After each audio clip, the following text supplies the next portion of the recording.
Hello विद्यार्थियों, आप सभी का हमारे YouTube चैनल आइडियल देव क्लासेस में स्वागत है। विद्यार्थियों, आज हम आपके लिए कक्षा 9वीं का विषय विज्ञान लेके आए जो प्रश्न बैंक आधारित है, जो आपको इसी से वार्षिक परीक्षा 2022 है, उसके प्रश्न इसी से अधिकतर पूछे जाएंगे।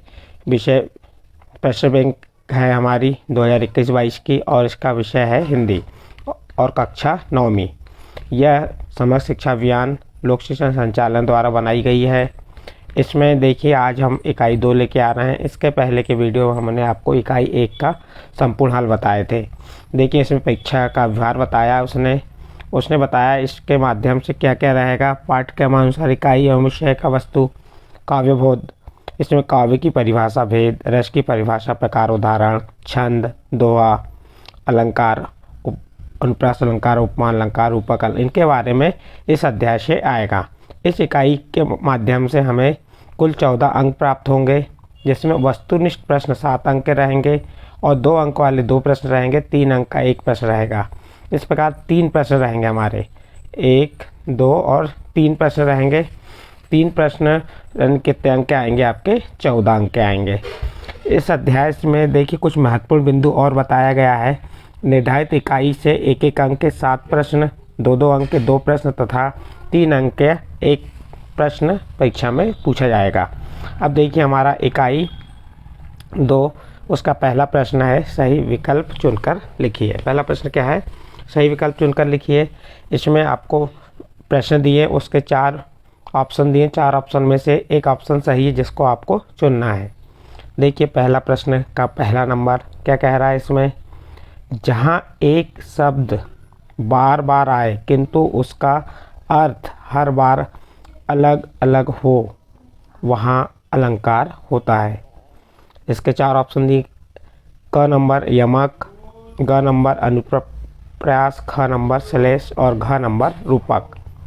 4 ऑप्शन कौन से हैं? क नंबर यमक, ख नंबर श्लेष, ग नंबर अनुप्रास और घ नंबर रूपक।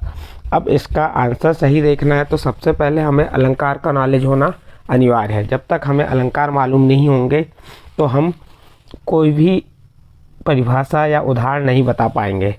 तो सबसे पहले हम अलंकार देख लेते हैं। अलंकार क्या होता है? तो अलंकार की परिभाषा क्या होगी? अलंकार की परिभाषा है काव्य की शोभा बढ़ाने वाले। क्या है?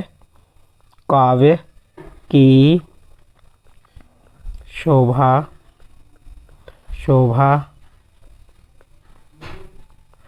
बढ़ाने वाले तत्वों, काव्य की शोभा बढ़ाने वाले तत्वों को क्या कहा जाता है? अलंकार कहा जाता है। तो अलंकार की परिभाषा क्या हो गई? काव्य की शोभा बढ़ाने वाले तत्वों को अलंकार कहते हैं। फिर से एक बार अलंकार की परिभाषा, क्योंकि आपको परिभाषा भी लिखने के लिए आ सकती है, तो हम विकल्प बता रहे हैं, लेकिन परिभाषा भी आ सकती है। तो क्या हो गई आपकी परिभाषा? काव्य की शोभा बढ़ाने वाले तत्वों को अलंकार कहते हैं। अलंकार का तात्पर्य क्या है? श्रृंगार करना या सजना या आभूषित होना। अलंकार शब्द का तात्पर्य क्या है? श्रृंगार करना, सजना और आभूषित होना। जिस प्रकार एक नारी आभूषणों से अपने शरीर की सज्जा करती है, उसी तरह अलंकार वे तत्व है जिनसे काव्य की शोभा बढ़ती है। अलंकार के भेद कितने होते हैं ये भी मालूम होना चाहिए आपको। अलंकार के 3 भेद होते हैं: शब्दालंकार, अर्थालंकार, उभयालंकार। अलंकार कितने भेद होते हैं? 3 भेद होते हैं। एक होता है शब्दालंकार, दूसरा अर्थालंकार, तीसरा उभयालंकार। अब इसमें आपको शब्दालंकार की परिभाषा क्या हो जाएगी? जहाँ शब्द के कारण चमत्कार उत्पन्न होता है उसे शब्दालंकार कहते हैं। अर्थालंकार की परिभाषा, जहाँ अर्थ के कारण चमत्कार उत्पन्न होता है उसे अर्थालंकार कहते हैं। और उसके बाद तीसरा आता है उभयालंकार। उभयालंकार, जहाँ शब्द और अर्थ दोनों के कारण चमत्कार उत्पन्न होता है उसे उभयालंकार कहते हैं। तो अलंकार के भेद कितने होते हैं? 3 होते हैं। तो कौन कौन से हो गए? शब्दालंकार, आप उसकी परिभाषा उस शब्द से ही बन जाएगी। जहाँ शब्द के कारण चमत्कार उत्पन्न होता है शब्दालंकार। दूसरा अर्थालंकार, तो अर्थालंकार की परिभाषा क्या हो गई? जहाँ अर्थ के कारण चमत्कार उत्पन्न होता है उसे अर्थालंकार कहते हैं। तीसरी होगी उभयालंकार। तो जहाँ शब्द और अर्थ दोनों के कारण चमत्कार उत्पन्न होता है उसे उभयालंकार कहते हैं। तो ये आपको हमने अलंकार की परिभाषा, अलंकार के भेद बता दिए। अब यहाँ पे जो शब्दालंकार है ये भी कौन कौन से होते हैं ये मालूम होना चाहिए। शब्दालंकार 3 भेद होते हैं, अनुप्रास अलंकार, यमक अलंकार, श्लेष अलंकार। और तो यहाँ पे अब 3 भेद हो गए किसके, शब्दालंकार के। इसी प्रकार अर्थालंकार के भी भेद होते हैं, उसमें आता है उपमा, रूपक, उत्प्रेक्षा, अतिशयोक्ति और मानवीकरण। ये उसके भेद हो गए किसके, अर्थालंकार के। तो आपको ये भेदों के आधार पे अब हम चलते हैं यहाँ पे हमारे प्रश्न पे आ जाते हैं सीधे। जहाँ एक शब्द बार बार आए किंतु उसका अर्थ हर बार अलग अलग हो वहाँ अलंकार होता है। तो इसके 4 ऑप्शन क्या क्या दिए हैं, यमक का नंबर यमक, ख नंबर श्लेष, ग नंबर अनुप्रास और घ नंबर रूपक। तो जहाँ एक शब्द बार बार आए किंतु उसका अर्थ हर बार अलग अलग हो वह कौन सा अलंकार कहलाता है, यमक अलंकार कहलाता है। कौन सा अलंकार कहलाता है, यमक अलंकार। अब उदाहरण ले सकते हैं हम, यमक अलंकार के भी उदाहरण देख सकते हैं कि यमक अलंकार का उदाहरण क्या है। माला फेरत जुग गया, गया न मन का फेर, कर का मन का डारी, के मन का फेरी। यहाँ मन का शब्द के 2 अर्थ हैं। पहले मन का अर्थ है मोती और दूसरे मन का अर्थ है हृदय। तो परिभाषा क्या कही, एक शब्द बार बार आए, शब्द जैसे यहाँ पे मन, मन शब्द क्या हो रहा है यहाँ पे बार बार आ रहा है। जहाँ एक शब्द बार बार आए किंतु उसका अर्थ हर बार अलग हो वो कौन सा अलंकार कहलाता है, यमक अलंकार। तो यहाँ आपकी यमक अलंकार की परिभाषा कंप्लीट हुई। आपको पेपर में यमक अलंकार की परिभाषा पूछ सकता है, तो आप यमक अलंकार की परिभाषा क्या बताएंगे, जहाँ एक शब्द बार बार आए किंतु उसका अर्थ हर बार अलग अलग हो तो वहाँ यमक अलंकार होता है। जैसे एक और उदाहरण बताते हैं, कनक कनकते सौगुनी। यहाँ कनक शब्द बार बार आया है और एक कनक का अर्थ होता है धतूरा, एक कनक का अर्थ होता है सोना। चलिए इसके बाद ग नंबर अनुप्रास, इसकी परिभाषा मालूम होनी चाहिए हमें किसे, अनुप्रास अलंकार की। तो अनुप्रास अलंकार की परिभाषा क्या है, अनुप्रास अलंकार की परिभाषा जहाँ एक वर्ण की बार बार पुनरावृत्ति होती है, एक वर्ण की एक या अनेक वर्णों की बार बार पुनरावृत्ति होती है उसे अनुप्रास अलंकार कहते हैं। उसके बाद श्लेष अलंकार देख लीजिए, जहाँ एक ही शब्द के अनेक अर्थ निकलते हैं वहाँ श्लेष अलंकार होता है। उसके बाद एक और परिभाषा आपकी यहाँ पे दी है रूपक अलंकार। तो रूपक अलंकार की परिभाषा क्या होगी, जहाँ उपमेय में उपमान का निषेध रहित आरोप हो, जहाँ उपमेय में उपमान का निषेध रहित आरोप हो, अर्थात उपमेय और उपमान को एक रूप कह दिया जाए, वहाँ रूपक अलंकार होता है।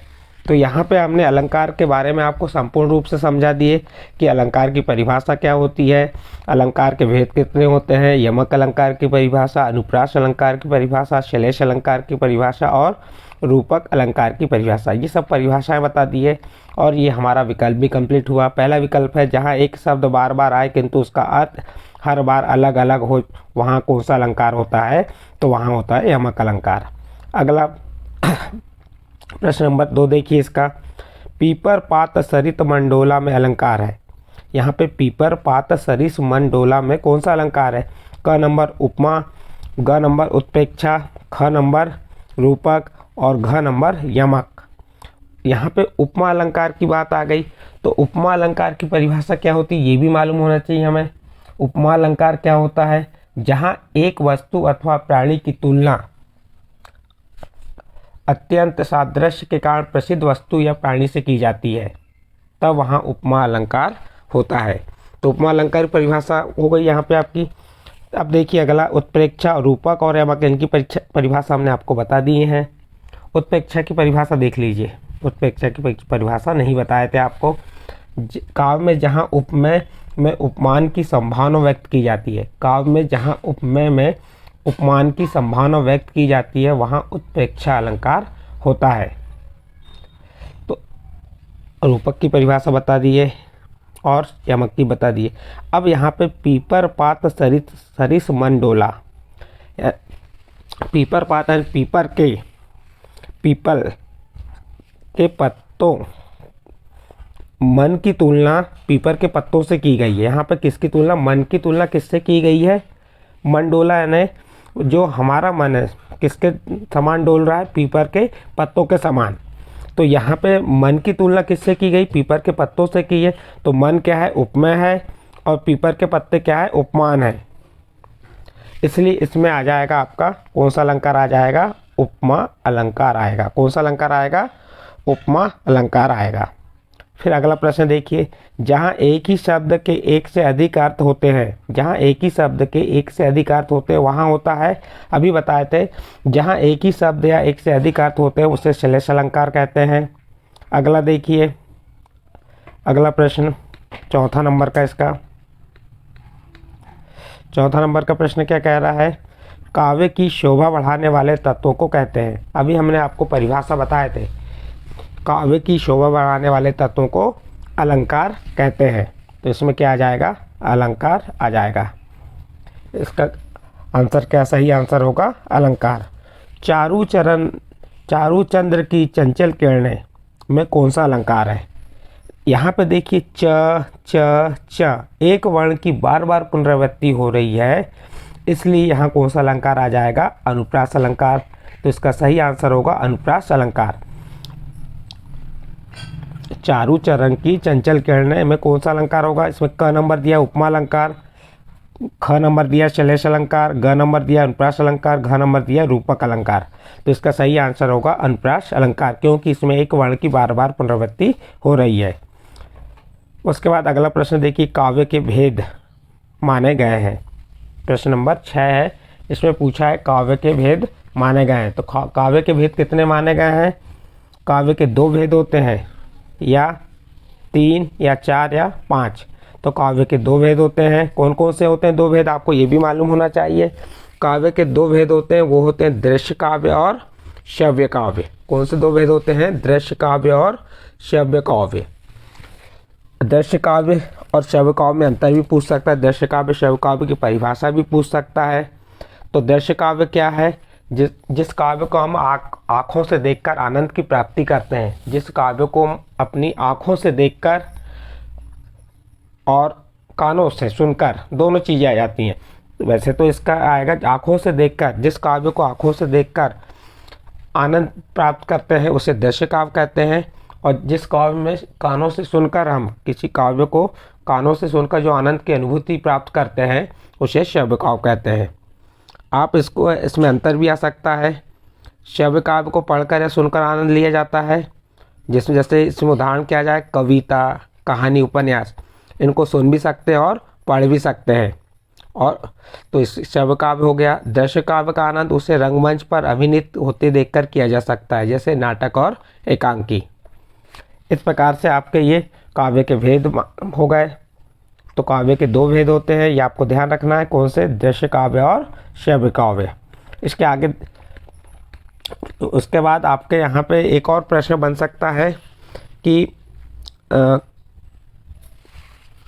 क्या बन सकता है प्रश्न आपका, कि श्रव्य काव्य या दृश्य काव्य, इनके भेद पूछ सकता है आपको पेपर में, कि दृश्य काव्य कितने भेद होते हैं, श्रव्य काव्य कितने भेद होते हैं, ये पूछ सकता है।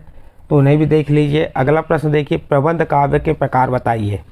प्रबंध काव्य के कितने प्रकार होते हैं, प्रबंध काव्य के 3 प्रकार होते हैं। कितने प्रकार होते हैं, 3। यहाँ ऑप्शन दिया है, क नंबर 4, ख नंबर 3, ग नंबर 2, घ नंबर 8। तो प्रबंध काव्य के 3 प्रकार होते हैं। कौन कौन से होते हैं ये भी बता दे रहे हैं आपको। प्रबंध काव्य के 3 प्रकार होते हैं, वह होते हैं महाकाव्य, खंड काव्य और आख्यान काव्य। कौन कौन से हो गए, प्रबंध काव्य के 3 प्रकार या भेद, महाकाव्य, खंड काव्य और आपका आख्यान काव्य। तो यहाँ पे आपका क्या होगा, काव्य के प्रबंध काव्य के 3 भेद ही बता दिए। यहाँ पे महाकाव्य और खंड काव्य से भी क्वेश्चन बनते हैं। महाकाव्य किसे कहते हैं या खंड काव्य किसे कहते हैं। महाकाव्य के लक्षण पूछ सकता है या महाकाव्य और खंड काव्य में अंतर पूछ सकता है। तो महाकाव्य क्या होता है, महाकाव्य वह काव्य होता है जिसमें नायक के संपूर्ण जीवन का वर्णन किया जाता है। महाकाव्य की परिभाषा क्या होगी, महाकाव्य वह काव्य है जिसमें किसी नायक के संपूर्ण जीवन का वर्णन किया जाता है। उसी के विपरीत चल जाइए खंड काव्य। तो खंड काव्य क्या होगा, खंड काव्य में किसी नायक के एक भाग का वर्णन किया जाता है, उसे खंड काव्य कहते हैं। अब उसके बाद एक और काव्य आख्यान काव्य। महाकाव्य और खंड काव्य से भिन्न पद वृद्ध कहानी ही आख्यान कहती है।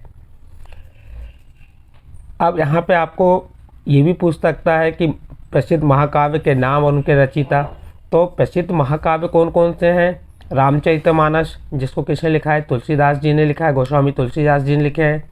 दूसरा है पद्मावत, जिसे मलिक मोहम्मद जायसी ने लिखे हैं। तीसरा है साकेत, उसे किसने लिखा है, मैत्री शरण गुप्त ने लिखा है। चौथा कामायनी, जयशंकर प्रसाद। और एक और हमने आपको बताए थे, वो था आपका वीर गाथा काल का महाकाव्य, प्रसिद्ध महाकाव्य था, कौन सा था, वो आपको इसके पहले की वीडियो में हमने बता दिए हैं। अब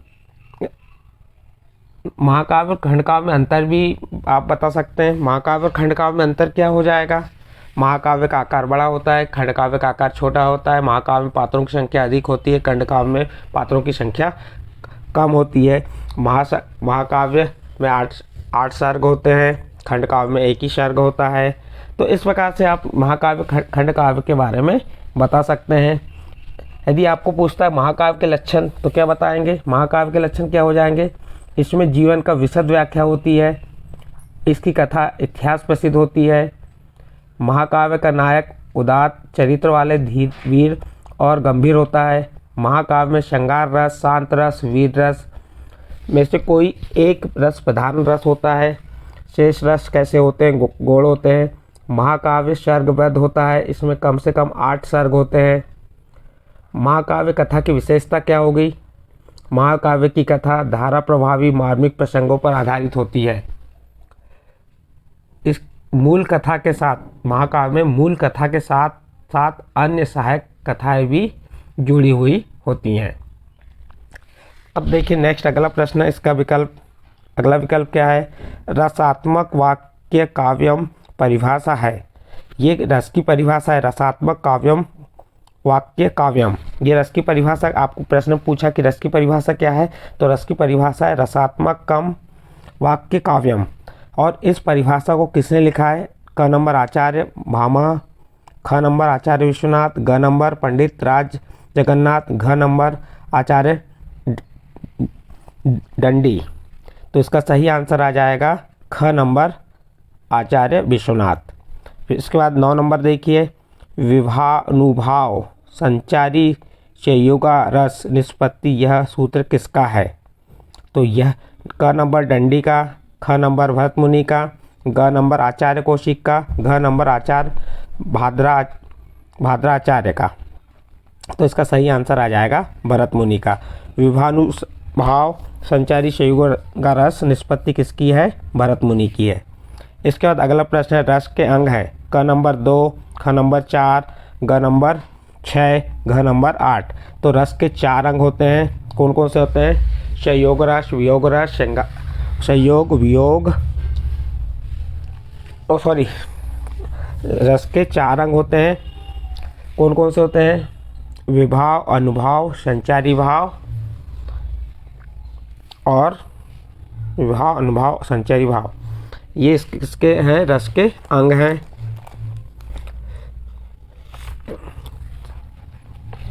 तो रस के 4 अंग कौन कौन से होते हैं, स्थायी भाव, विभाव, अनुभाव और संचारी भाव। तो इस प्रकार से आपका प्रश्न नंबर 10 यहाँ पे और सही विकल्प समाप्त हुए। इसके बाद रिक्त स्थान के सही शब्द चुनकर लिखिए। तो इसका पहला रिक्त स्थान है, अलंकारों का अनावश्यक प्रयोग कविता के सौंदर्य को खालिस्तान करता है। तो अलंकारों का अनावश्यक प्रयोग कविता के सौंदर्य को की वृद्धि करता है। तो इसका सही आंसर क्या होगा? वृद्धि। इसका सही आंसर क्या आ जाएगा? यहाँ पे आपका वृद्धि आ जाएगा। फिर उपमेय में उपमान का आरोप, उपमेय में उपमान का आरोप खालिस्तान अलंकार होता है, तो ये यहाँ पे आ जाएगा आपका रूपक अलंकार। जहाँ उपमेय में उपमान का आरोप होता है वहाँ रूपक अलंकार होता है। फिर तीसरा नंबर देखिए, अलंकार का सामान्य अर्थ खालिस्तान है, गहना या रस। तो हमने आपको बताए थे अलंकार का सामान्य अर्थ गहना होगा। क्या होगा? गहना। रस के प्रकार, रस के प्रकार खालिस्तान है 9 या 7, तो रस के प्रकार है 9। वैसे 10 हो गए हैं, लेकिन हमारे यहाँ पे यदि 9 का बताया तो 9 होंगे। इसके बाद पांचवा देखिए, महाकाव्य में जीवन का खालिस्तान चित्रण होता है। तो महाकाव्य में अभी बताया था आपको, महाकाव्य में जीवन का संपूर्ण चित्रण होता है। फिर देखिए, खंड काव्य में जीवन का खालिस्तान चित्रण होता है, तो जीवन के एक अंश का, किसका हो? इसका सही आंसर क्या आएगा? जीवन के एक अंश का या जीवन के एक पक्ष का। सुदामा चरित्र खालिस्तान है। 2 ऑप्शन दिए हैं, महाकाव्य या खंड काव्य। तो सुदामा चरित्र है, खंड काव्य है, और जिसे नरोत्तम दास मिश्र ने लिखा है। किसे लिखा है? नरोत्तम दास ने लिखा है। फिर अगला 8वां नंबर देखिए, मंगल भवन अमंगलहारी, मंगल भवन अमंगलहारी। 8वां नंबर क्या है? मंगल भवन अमंगलहारी खालिस्तान छंद है। तो ये दोहा या चौपाई? तो ये चौपाई छंद है। क्या है ये? चौपाई छंद है। छंद के भेद, छंद खालिस्तान भेद होते हैं। तो जो छंद है उसके कितने भेद होते हैं? 2 भेद होते हैं। विरह वियोग श्याम सुंदर के ठाड़े क्यों ना जरे, यह उदाहरण किस रस का है? तो ये वियोग रस का है। और वियोग रस कौन सा है? वियोग श्रृंगार रस, जो हमारा एक पहला रस श्रृंगार रस है। श्रृंगार रस के 2 भेद होते हैं, वियोग रस और संयोग रस, और यहाँ पे वियोग का वर्णन किया गया, इसलिए इसे कौन सा रस कहा गया? वियोग रस। घृणा को उत्पन्न करने वाले दृश्यों का वर्णन होने पर खालिस्तान रस होता है, भयानक या विभत्स रस। तो इसका सही आंसर आएगा विभत्स रस। जहाँ घृणा को उत्पन्न करने वाले दृश्यों का वर्णन होने पर खालिस्तान रस, तो विभत्स रस होता है। अगला प्रश्न देखिए, 12 नंबर का प्रश्न क्या कह रहा है इसका?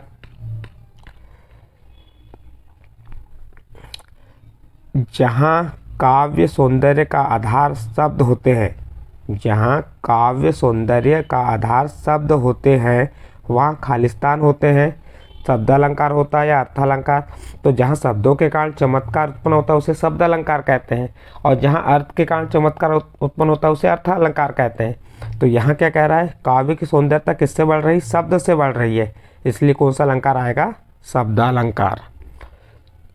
रामचरितमानस खालिस्तान है, महाकाव्य या खंड काव्य? तो हमने आपको बताए थे कि रामचरितमानस महाकाव्य है, जिसे किसने लिखा है? गोस्वामी तुलसीदास जी ने। फिर अगला देखिए, मात्रिक छंद में खालिस्तान की गणना की जाती है, वर्णों की या मात्राओं की? तो जो वाणिक छंद होता है उसमें मात्राओं की गणना की जाती है। किसकी गणना की जाती है? मात्राओं की। रंगमंच पर अभिनय देखकर आनंद अनुभूति खालिस्तान काव्य की होती है। अब रंगमंच पे हम कौन से काव्य को, दृश्य काव्य की होगी या श्रव्य काव्य की? तो हमें यहाँ पे आएगा दृश्य काव्य, क्योंकि हम रंगमंच पे हम क्या करते हैं? उसे देख सकते हैं। तो इस प्रकार से आपके ये खालिस्तान जो थे 15 खालिस्तान यहाँ पे पूर्ण हुए। यदि विद्यार्थियों आपको हमारा यह वीडियो पसंद आता है तो इसको लाइक कीजिए, सब्सक्राइब कीजिए और अन्य ग्रुप में शेयर करना ना भूलिए। ठीक है, चलिए अब प्रश्न 3 सही जोड़ी बनाकर लिखिए। सही जोड़ी में आपका दिया है, क्या दिया? एक साइड अ नंबर दिया है, एक साइड ब नंबर दिया है, और अ नंबर में 6 प्रश्न दिए हैं और ब नंबर में 6 प्रश्नों के उत्तर, सही उत्तर आपको चुन के बताना है। देखिए, इसका पहला है रसात्मक वाक्यम काव्यम। तो ये परिभाषा किसकी है? रस की परिभाषा। और किसने दिया है? अभी बताया था हमने। इस परिभाषा को दिए हैं आचार्य विश्वनाथ ने। किसने दिए हैं? आचार्य विश्वनाथ ने दिए हैं। फिर अगला आता है दूसरा नंबर, देखिए क्या है? महाकाव्य। यहाँ से महाकाव्य क्या है? कामायनी। महाकाव्य क्या है? तो कामायनी। सही उत्तर क्या हो जाएगा इसका? कामायनी। तो हमने महाकाव्य कामायनी से मिला दिए। पंचवटी क्या है? पंचवटी यह खंड काव्य है जिसको किसने लिखा है? मैत्रेयी गुप्त ने लिखे हैं। फिर अगला मुक्तक काव्य। मुक्तक काव्य ये क्या है? इसका आंसर सही आएगा मुक्तक काव्य का पूर्वापर संबंध से मुक्त। मुक्तक काव्य क्या होता है? पूर्वापर संबंध से मुक्त। उसके बाद अगला देखिए दोहा। दोहा क्या है? ये है मात्रिक छंद। दोहा क्या है? मात्रिक छंद। उसके बाद यहाँ पे रामायण, तो रामायण क्या है? महाकाव्य। रामायण क्या है? महाकाव्य। इस प्रकार आपकी सही जोड़ी यहाँ पे कंप्लीट हुई। चलो नेक्स्ट अगला क्वेश्चन देखते हैं। इसके बाद अगली सही जोड़ी है, इसमें भी उसी प्रकार से अ नंबर और ब नंबर दिया हुआ है। देखिए इसमें क्या दिया हुआ है आपका, अ नंबर में 6 प्रश्न दिए और ब नंबर में उसके 6 उत्तर दिए। सही उत्तर को आपको मिलान करना है। तो देखिए सबसे पहले दिए काव्य की शोभा बढ़ाने वाले तत्व। अभी परिभाषा बताया था हमने, काव्य की शोभा बढ़ाने वाले तत्व क्या कहते हैं? अलंकार कहते हैं। तो इस अलंकार से मिला दिए। श्लेष का अर्थ है, श्लेष का अर्थ है चिपका हुआ, तो इसका सही आंसर आ जाएगा ड नंबर, चिपका हुआ। छंद के प्रकार। छंद कितने प्रकार के होते हैं? 2 प्रकार के होते हैं छंद, वाणिक छंद और मात्रिक छंद। फिर चौथा नंबर देखिए अलंकार शब्द का सामान्य अर्थ है। अलंकार शब्द का सामान्य अर्थ, तो इसका सामान्य अर्थ किससे होता है? अलंकार शब्द का आभूषण से होता है। फिर देखिए वाणिक छंद। वाणिक छंद यानी कि वर्णों की गणना। वाणिक छंद में किसकी गणना की जाती है? वर्णों गणना की जाती है, तो इसको हमने ख नंबर से मिला दिए। छंद से बंधी रचना कहलाती है। जो छंद से बंधी रचना होती है उसे क्या कहते हैं? काव्य कहते हैं। तो इस प्रकार से आपकी सही जोड़ी 2 कंप्लीट हुई। इसके बाद सही जोड़ी 3 देखिए। सही जोड़ी 3 में दिया है, क्या दिया है? गणों के रूप होते हैं, तो गणों के कितने रूप होते हैं? 8। कितने रूप होते हैं गणों के? 8। छंद के प्रकार, तो छंद के प्रकार अभी बताए थे हमने। छंद के प्रकार कितने होते हैं? 2 होते हैं, तो आप 2 से मिला दीजिए। 3 वर्णों के समूह। 3 वर्णों के समूह को, 3 वर्णों के समूह को क्या कहते हैं? गण कहते हैं। क्या कहते हैं? 3 वर्णों के समूह को गण कहते हैं, तो इसको गण से मिला दिया हमने। महाकाव्य में कम से कम कितने सर्ग होते हैं? 8 सर्ग होते हैं। महाकाव्य में कितने सर्ग होते हैं? 8 सर्ग। कविता का बाह्य रूप अभिव्यक्ति कहलाता है, तो इसका घ नंबर क्या आ जाएगा? अभिव्यक्ति। शब्द काव्य के भेद होते हैं। शब्द काव्य कितने भेद होते हैं? हमने अभी बताए थे आपको। शब्द काव्य के 2 भेद होते हैं। यहाँ पे हम कहीं मिस कर गए। शब्द काव्य के 2 भेद होते हैं। कौन से? प्रबंध काव्य और मुक्तक काव्य। ये ख नंबर आ जाएगा।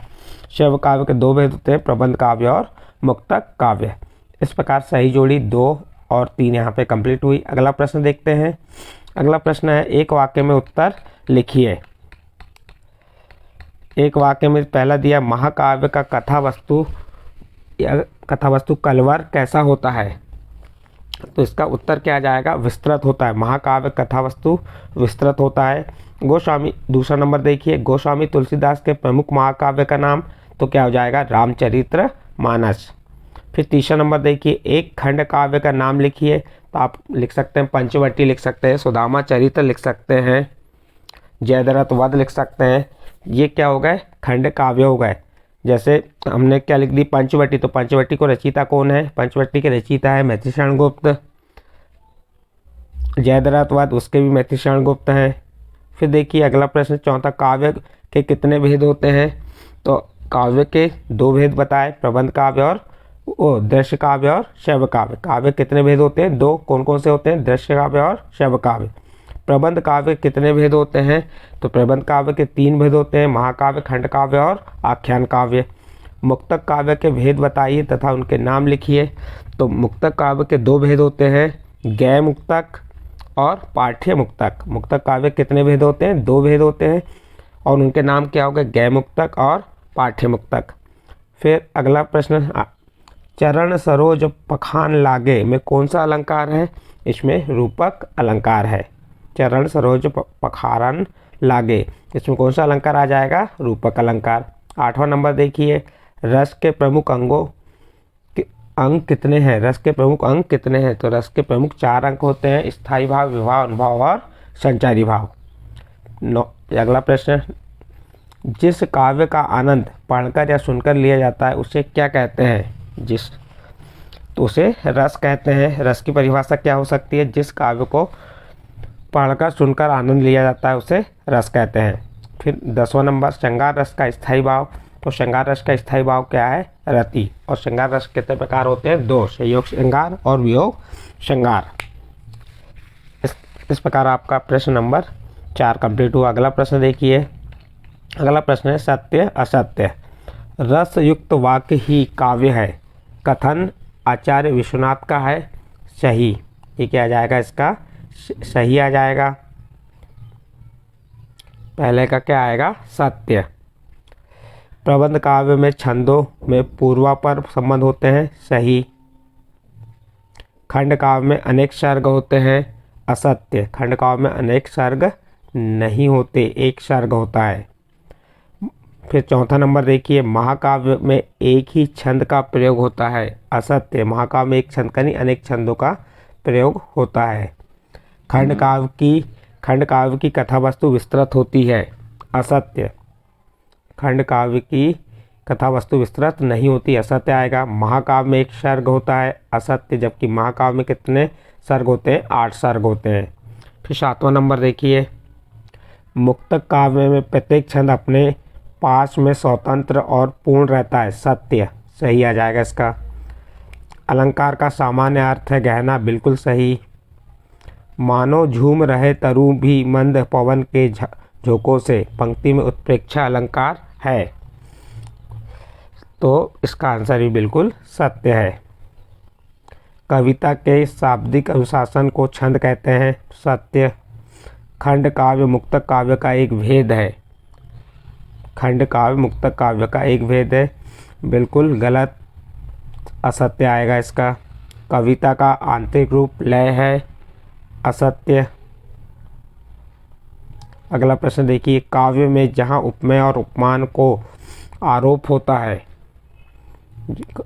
वहाँ रूपक अलंकार होता है सत्य। इसका आंसर क्या आएगा? सत्य आएगा। जहाँ मृत्यु तुल्य वियोग का वर्णन होता है वहाँ करुण रस होता है सत्य। स्थायी भाव के कारण को विभाव कहा जाता है, बिल्कुल सही है। स्थायी भाव के कारण को ही विभाव कहते हैं। इस प्रकार ये सत्य असत्य आपके 15 यहाँ पे कंप्लीट हुए, और जो इकाई 2 है यहाँ पे आपकी कंप्लीट होती है। आपको यदि हमारा वीडियो पसंद आया है तो इसे लाइक कीजिए, सब्सक्राइब कीजिए और अन्य ग्रुप में शेयर कीजिए। ठीक है।